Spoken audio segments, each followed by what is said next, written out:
하나님 아버지, 요한복음의 말씀을 통해서 예수님을 더 깊이 알아가게 하여 주옵시고 더 밀접하게 만나게 하여 주옵시고 우리의 믿음이 더 굳건히 세워질 수 있도록 도와주시옵소서.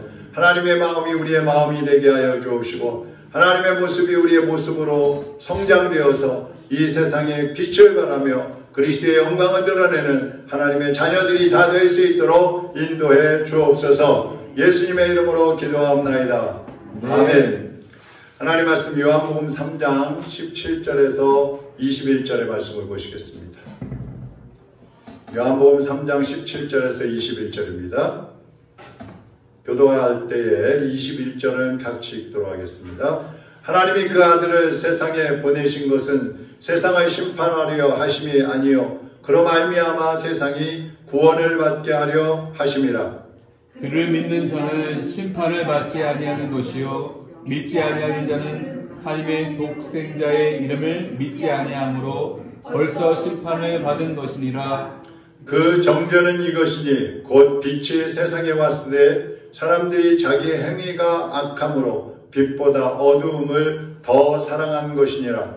악을 행하는 자마다 빛을 미워하여 빛으로 오지 아니하나니 이는 그 행위가 드러날까 함이요 진리를 따르는 자는 빛으로 오나니 이는 그 행위가 하나님 안에서 행한 것임을 나타내려 함이라 하시니라. 아멘. 오늘은 구원과 심판 무엇으로 결정되는가 이런 제목으로 말씀을 드리겠습니다. 인간이 타락하면서 세상에 태어나는 모든 사람은 한 사람도 예외 없이 하나님의 심판을 받아야 하는 그러한 처지가 되었습니다. 그래서 누구도 자기 힘으로는 구원을 받을 수 없는 상태였죠. 근데 하나님께서는 이 세상을 사랑하셔서 독생자를 주셨다 그랬어요. 독생자, 유일하신 예수, 유일하신 구세주 예수님을 주셨습니다. 이 독생자를 주신 이유는 오늘 말씀해 보니까 죄인들을 구원하기 위함이라. 구원하기 위함이라. 그러나 이 구원은 아무나 받는 게 아니에요. 죄인들을 구원하기 위해서 예수님이 오셨지만 그 구원을 받을 수 있는 사람은 아무나가 아니라는 겁니다. 조건이 하나 있어요. 그것은 저를 믿는 자마다. 저가 누구예요? 예수님이죠. 예수님을 구주로 믿는 사람만이 구원을 받는다는 거예요. 하나님이 독생자까지 내어주시는 큰 사랑을 주셨지만 예수 그리스도를 믿지 않는 사람에게는 그 효력이 미치지 않는 거예요. 저 바다에, 물밖에 없는 바다에 병 하나가 떠 있다고 생각해 보세요. 근데 병이 뚜껑이 꽉 잠겨 있어요. 닫혀 있어요. 그러면 그 병이 그 바다에 한 10년쯤 떠 있었습니다. 그럼 물이 들어갔을까 안 들어갔을까요? 네? 20년 떠 있었어요. 들어갔을까 안 들어갔을까요? 물이 한 방울도 안 들어가는 거야. 아무리 하나님이 큰 사랑을 주신다 할지라도 마음을 닫고 믿지 않는 사람은 그 하나님의 사랑이 들어가지 않는 거예요. 사실 이 세상을 보면요, 하나님의 사랑으로 가득 차 있어요. 어느 하나도 하나님의 사랑이 없는 게 없어요. 해와 달과 별들, 공기, 흙, 물, 산소. 여러분, 이런 이 기본적인 것만 해도 그 하나하나가 다 하나님의 사랑이 들어가 있기 때문에 우리가 그 사랑을 입고 살고 있는 것이거든요. 그러나 이 하나님의 사랑이 아무리 넓고 크다 할지라도 또 사람들이 다 하나님의 사랑 속에서 이렇게 묻혀서 살고 있어도 내가 마음을 열지 않으면 그 하나님의 사랑을 나의 것으로 받아들이지 않으면 하나님의 사랑은 나하고 아무런 관계가 없다는 겁니다. 그러니까 하나님의 사랑은 믿는 사람들에게만 효력이 미치는 거예요. 그래서 독생자 예수 그리스도를 믿는 사람만이 그 하나님의 사랑에 힘입고 구원을 받을 수 있다고 오늘 말씀을 하고 있는 겁니다. 하나님은 죄인이라도 심판하기를 원치 않으셔요.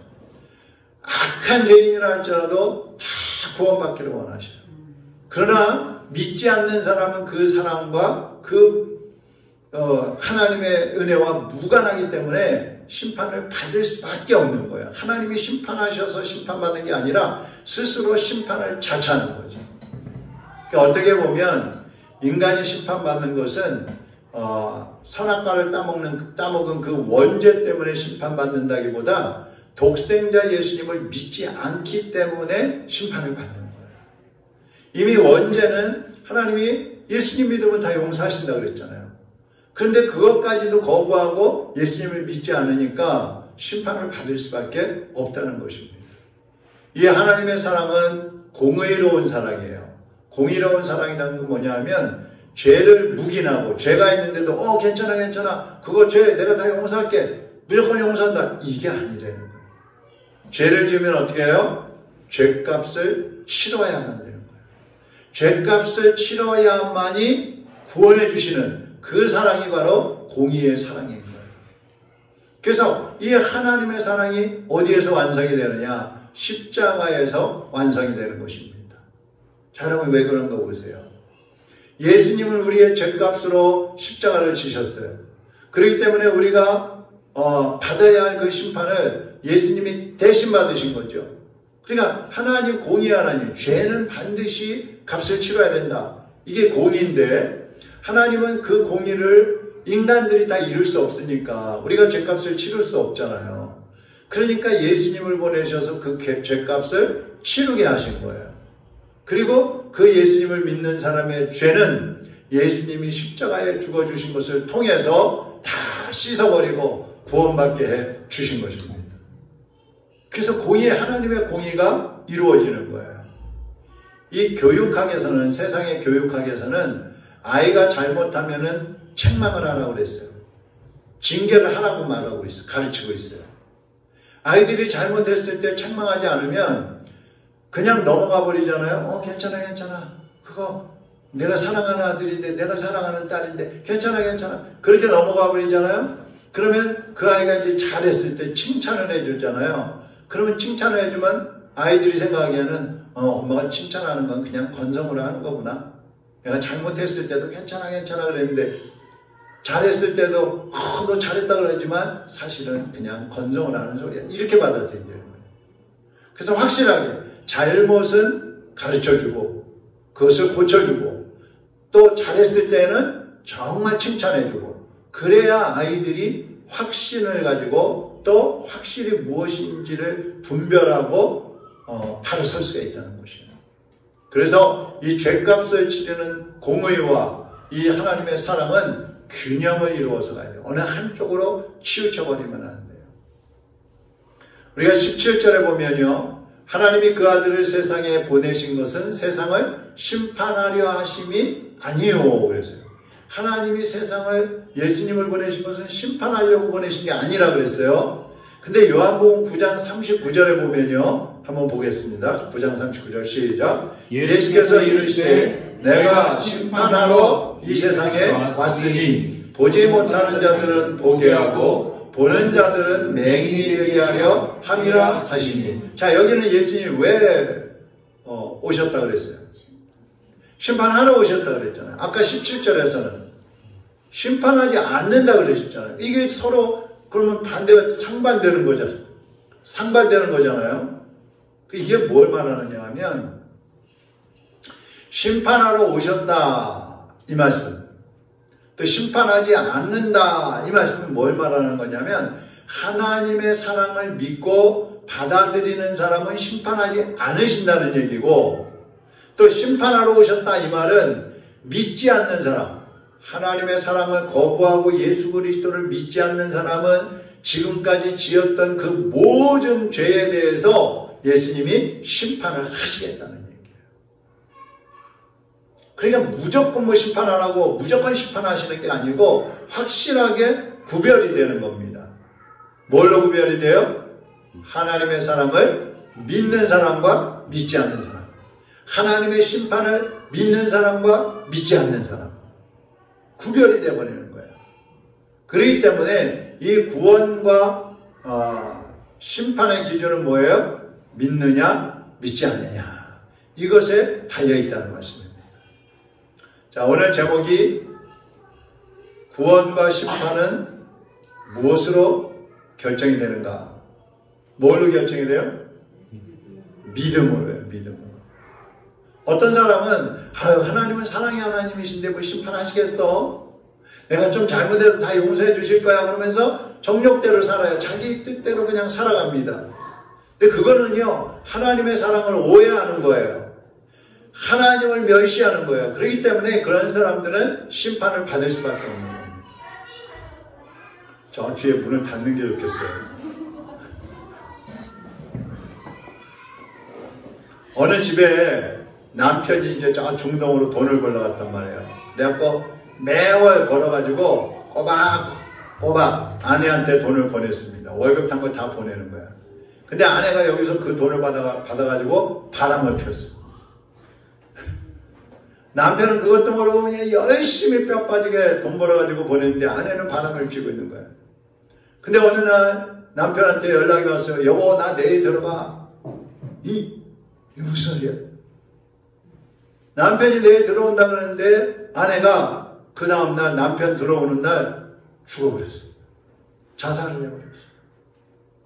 왜 남편이 돌아오는 날 그 아내는 죽어야만 했을까? 왜 그랬을까? 남편의 사랑을 받을 수가 없는 거예요. 설사 남편이 당신 과거에 잘못한 거 내가 다 용서해 줄게, 괜찮아, 다 용서했어, 그러다 할지라도 그 사랑을 받아들일 수 없는 거예요. 자기 스스로가. 그래서 죽어버리는 거예요. 이게 뭐냐면 심판이에요. 하나님은 너 회개하면 내가 다 용서해 줄게, 괜찮아 그러시는데 그 하나님의 사랑을 받아들일 수가 없는 거예요. 받아들이지 않는 거예요. 그러니까 심판을 받을 수밖에 없는 겁니다. 어떤 사람들은 그러잖아요. 하나님이 왜 사랑의 하나님이라면서 다 구원하지, 뭐 어떤 사람은 심판하고 어떤 사람은 지옥 보내고 어떤 사람은 천국 보내고 무슨 그런 하나님이 사랑의 하나님이야 그러잖아요.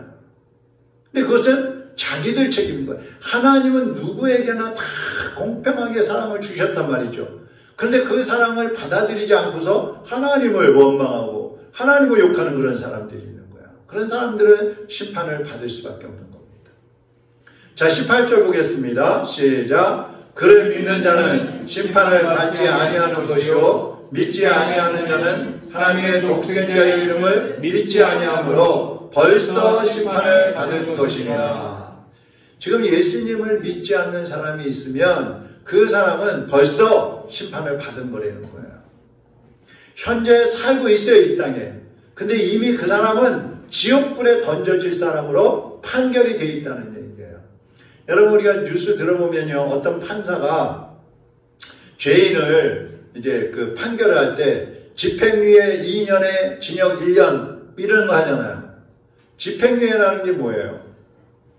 2년 동안 집행유예 2년 그랬으면 그 2년 안에 자유를 주지만 그 2년 안에 똑같은 죄를 또 지게 되면은 감옥에 들어가서 1년 산다 이 소리예요. 하나님도 우리에게 집행유예를 주셨어요. 여러분, 우리가 이 세상에서 사는 동안은 집행유예 기간이라고 보면 돼요. 예?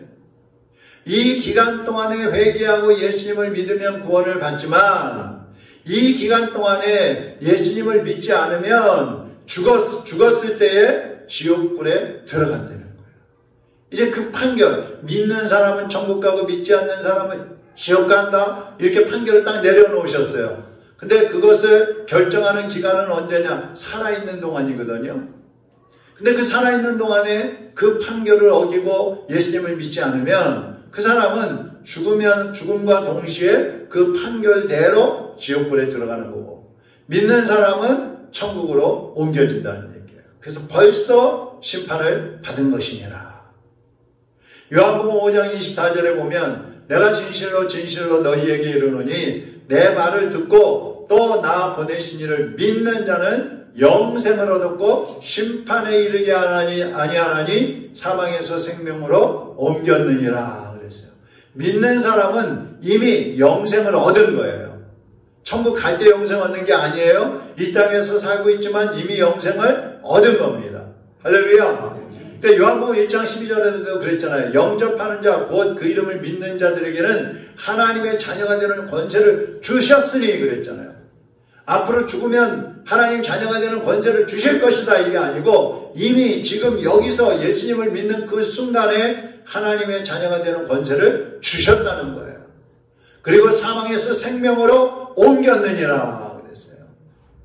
예수님을 믿기 전에는 사망에 거하고 있는 거야. 몸은 살아있지만 이제 죽으면 지옥 갈 사람이에요. 그러니까 사망 가운데 거하고 있는 건데, 그 사람이 회개하고 예수님을 믿으면 그 사망이 이제는 천국 영생으로 바뀌어져 버린단 말이죠. 그래서 죽은 후에 지옥 갈 사람이 죽은 후에 천국 갈 사람으로 바뀌어져 버렸다 이 말이에요. 이게 신분이 바뀌어지는 겁니다. 그러니까 어떤 사람은 죽어봐야지 뭐 천국 갈지 지옥 갈지 알 수 있지 뭐 어떻게 알아? 그렇게 말하잖아요. 그런데 죽어봐서 알겠다고 하면 이미 늦는 거예요. 이미 이 땅에서 천국과 지옥이 결정되기 때문에 죽은 후에는 결정할 수가 없어요. 분별할 수가 없어요. 죽은 후에는 이미 집행이 되어버리는 거예요. 죽음과 동시에. 그래서 예수 믿는 사람은 천사가 데리러 와요.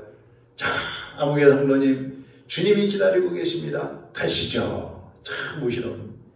근데 예수 믿지 않고 죽는 사람은 마귀가 잡으러 와요. 자, 너는 이제 살았을 때 예수도 안 믿고 회개도 안 했으니까 넌 지옥으로 가자. 옛날 얘기하면 저승사자가 잡으러 온다는 얘기 있잖아요. 진짜 그러는 거예요. 성경에 보면 그랬잖아요. 모세의 시신을 마귀가 빼앗아가려고 그랬다고. 유다서에 보면. 천사가 지켰다고 그러잖아요. 그 마귀가 진짜 잡으러 오는 거예요. 그 사람들이 죽기 직전에 영의 눈이 딱 열리면 어떤 사람은 천사가 데리러 오는 걸 딱 보니까 막 웃으면서 가는 거예요. 또 어떤 사람은 지옥에 마귀가 잡으러 오는 걸 딱 보니까 그냥 막 이를 갈면서 안 죽으려고 막 찡그리고 그러면서 죽어가는 거예요. 그래서 우리는 살았을 때 예수님을 믿어야 되는 것입니다. 언제요? 살았을 때. 자, 19절, 20절을 보겠는데요. 앞에 말고 뒤에 현대어 성경으로 19절, 20절을 같이 읽겠습니다. 죄인으로 판단받았다는 것은 곧 빛이 하늘로부터 세상에 들어왔는데도 그들이 빛보다는 어둠을 더 사랑하였다는 것을 뜻한다. 그것은 그들의 행위가 악하기 때문이다. 그들은 어둠 속에서 죄 짓기를 즐기고 하늘의 빛을 싫어한다. 자기들의 죄가 드러나서 수치를 당할까봐 빛을 멀리한다. 자, 질문하겠습니다. 죄가 있는 사람은 어둠을 좋아해요? 빛을 좋아해요? 네? 어둠을 좋아하죠. 여러분, 세상에서도 죄 지은 사람은 경찰서 앞을 지나가요? 아니면 저 뒤로 멀리 도망가요? 잡으려고 하지도 않는데 도망가는 거예요. 그게 어둠이에요. 숨는 거예요. 근데 여기 19절에 보면요, 사람들이 빛보다 어둠을 더 사랑한다 그랬어요. 더 사랑한다. 근데 여기 더 사랑한다는 그 헬라어 단어가 뭐냐면 아가파오예요. 아가파오. 여러분, 아가페 들어보셨죠? 아가페 사랑. 아가페 사랑이 뭐예요? 하나님이 우리를 사랑하시는 거잖아요. 조건 없이 사랑하는 거잖아요. 우리도 하나님을 조건 없이 모든 것을 바쳐서 사랑할 때 아가페 사랑이라고 그러거든요. 그러니까 하나님이 우리를 사랑하신다는 그 아가페 사랑인데, 죄인이 어두움을 사랑할 때 그 사랑이 아가파오라는 거야. 죄인이 어두움을 사랑할 때 얼마만큼 사랑하느냐? 아가페적으로 사랑한다는 거예요. 무슨 말이에요? 희생적인 사랑이거든요, 이게. 그러니까 죄인이 이 어두움을 사랑하되 마음을 다해서 어두움을 사랑하고, 정성을 다해서 죄를 사랑하고, 힘을 다해서 마귀를 사랑한다는 거야. 자기의 생애와 자기의 생명까지 다 희생하면서 세상을 사랑하는 게 바로 죄인이 어두움을 사랑하는 사랑인 거예요. 야, 이거 무섭잖아요. 네? 사탄을 숭배하는 사람들, 자기의 생명까지. 그 생각이 나네요. 며칠 전에 뉴스를 보니까 저기 어느 나라더라. 거기 그 해변가에서 굶어야 예수님을 만난다. 그런 그 사이비 종파 그 교조는 또 지는 안 죽었더라고. 죽어야 예수를 만난다 그래갖고 사람들이 발견된 사람만 뭐 90몇 명인데 수백 명이 실종이 됐어요. 그 사람들은 예수님 만나려고 정말 그 교주 말대로 굶은 거예요. 거예요. 그다 굶어 죽은 거예요.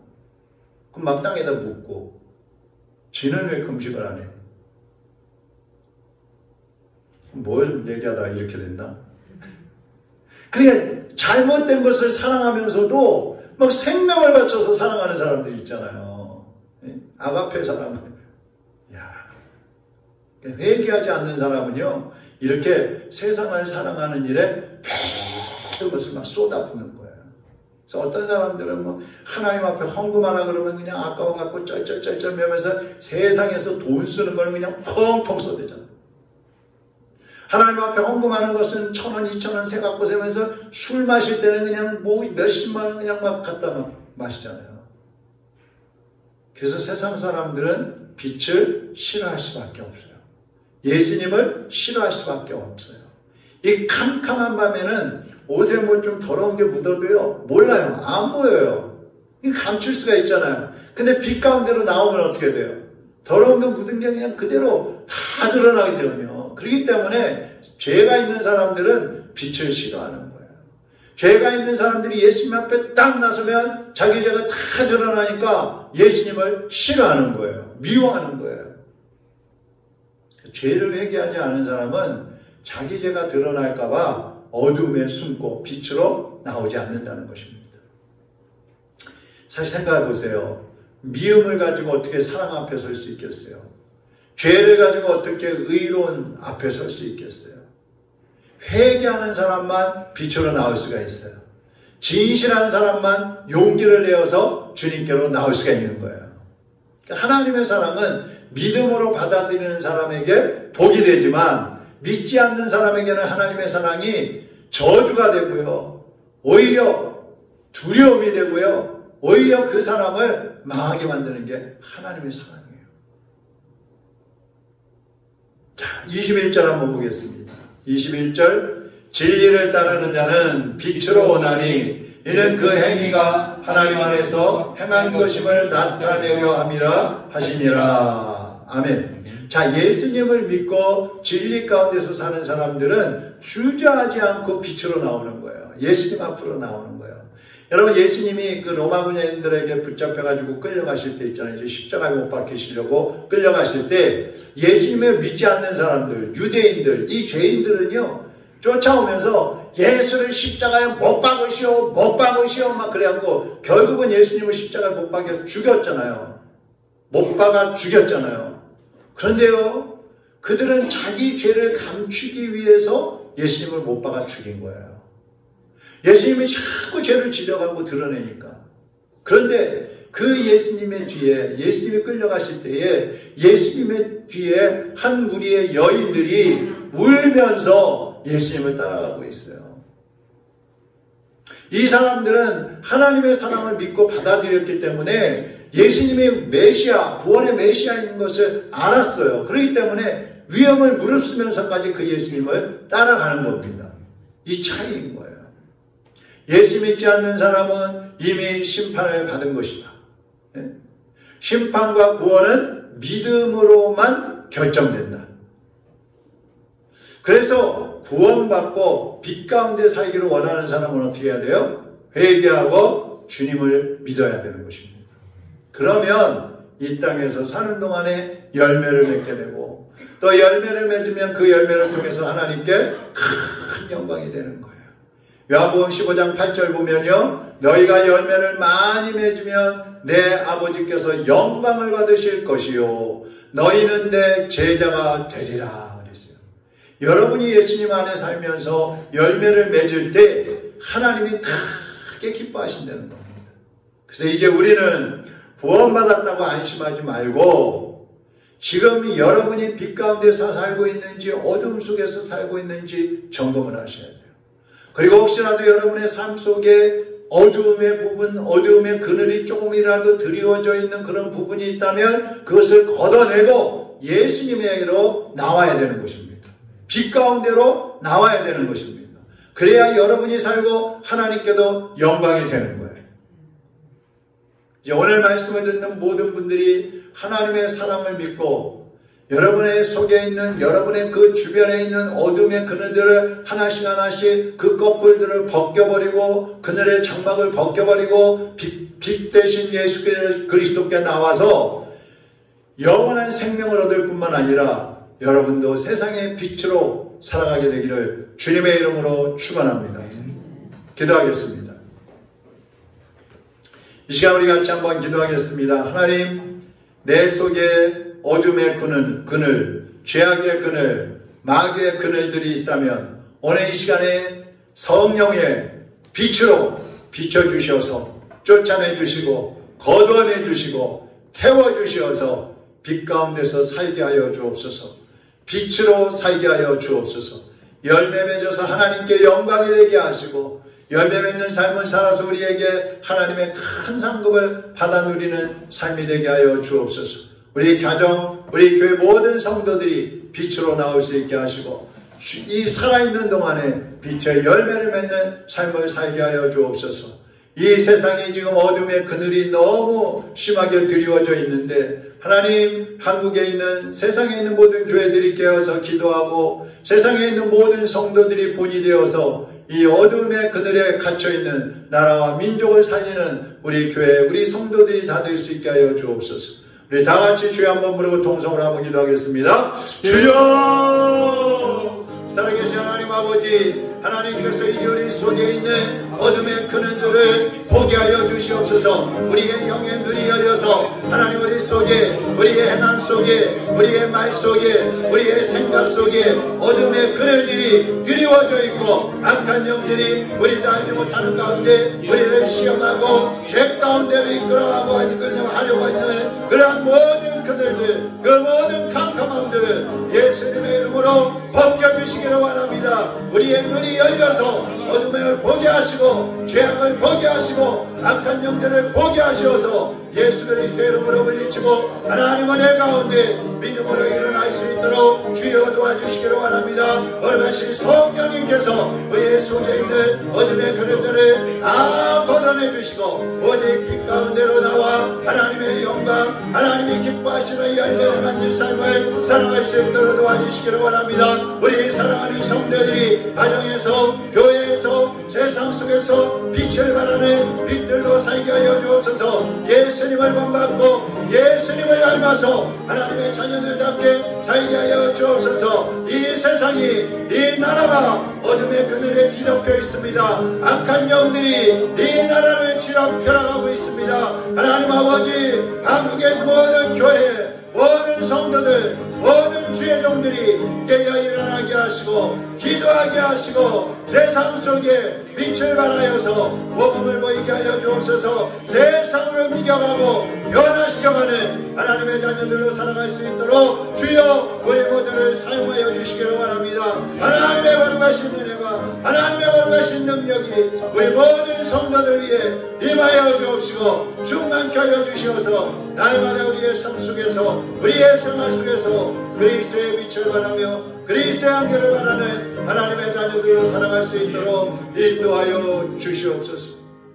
하나님 아버지, 하나님의 백성들이 이제 우리의 본분을 깨닫고 우리의 위치를 깨닫고 어둠의 그늘들을 다 걷어내게 하여 주시옵소서. 빛의 갑옷을 입고 진실한 빛의 열매를 맺는 하나님의 백성들로 살게 하여 주시옵소서. 우리가 가는 곳곳마다에 어둠의 그늘이 물러가고 예수 그리스도의 빛이 발산되어져서 수많은 영혼들을 어둠에서 끌어낼 수 있는 하나님의 자녀들, 주님의 일꾼들이 다 될 수 있게 하여 주시옵소서. 지금도 어둠 속에서 방황하고 있는 성도들이 있으면 하나님, 소돔 고모라 성에서 롯의 가족들의 손목을 이끌어낸 것처럼 하나님, 어둠 속에서 방황하고 있는 성도들의 손목을 붙잡아 이끌어내 주시고 그들이 하나님 앞에 회개하며 돌아와서 새 생명을 누리게 하여 주시옵소서. 이제는 우리 주 예수 그리스도의 은혜와 하나님 아버지의 극진하신 사랑하심과 우리를 날마다 인도하시고 보호하시고 교통하셔서 빛 가운데 살게 하시는 성령님의 역사가 오늘도 하나님 앞에 기도하며 말씀을 붙잡고 일어나는 하나님의 자녀들 머리 위에 이 말씀을 듣는 모든 성도들 위해 이제로부터 영원토록 함께 있을지어다. 아멘.